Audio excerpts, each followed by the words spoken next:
กินมะเกียงน้ำกันพี่น้อง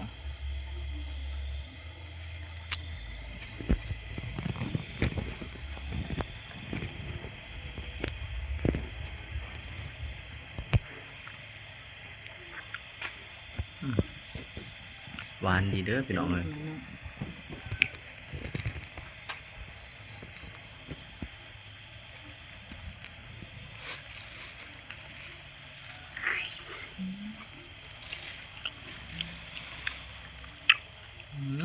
แซ่บแซ่บพี่น้องเลย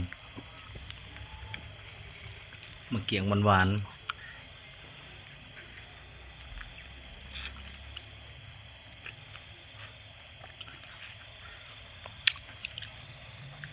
มาพี่น้องมา